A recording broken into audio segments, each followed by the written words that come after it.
thank you to God and given him everything, because, man, he gave it all. I mean, worship is just, for me, waking up every day and just saying thank you. I think that's worship for me, is just saying, you know, I can't do this without you. In fact, if you hadn't come into my life, I'd be a useless wreck.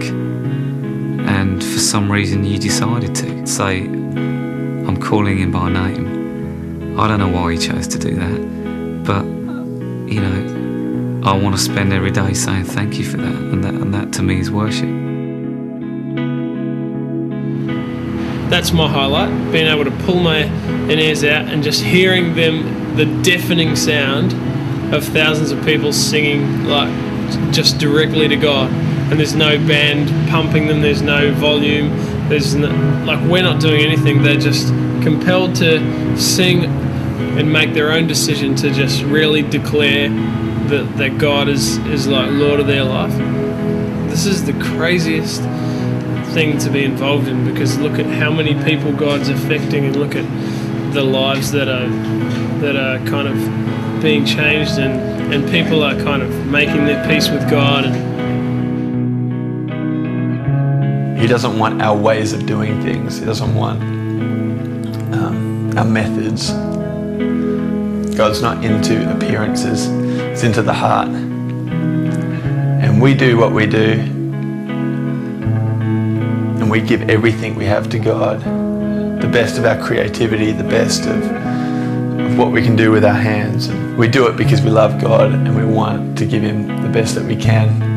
And so there's nothing wrong with you know, lights and great music and everything else, as long as the heart is pure, and the heart is simply to glorify God and to sacrifice by giving our best to him. And I pray that that would be the revelation, and that in giving our best to him, he's not just after the confession of our lips, but he's after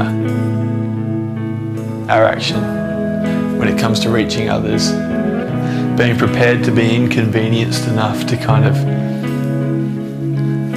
lay down our agendas and take up God's agenda.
Worship and the pursuits of justice actually have to work together for them to have integrity.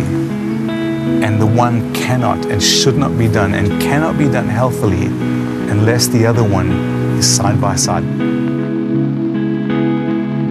It's what makes the church a church. You know, it's the church is not worshiping if justice isn't a part of the church.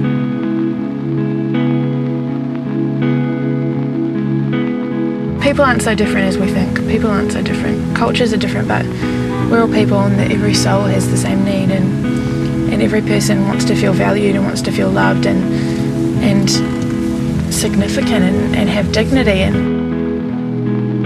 Well, as a band, we're going to quite a few nations and seeing some real extreme poverty, you know, in the age of, you know, kids in our world having iPods and telephones by the age of 8 years old. And there's people that just literally cannot put food on the table and are digging in a scrap heap for food. think, well, I don't understand how this can all happen on the same planet. There's something wrong here. There's something majorly wrong if this can coexist. They're the things that have touched us as a band. They're the things that we come away with going, actually, no more. We can't just carry on singing our songs.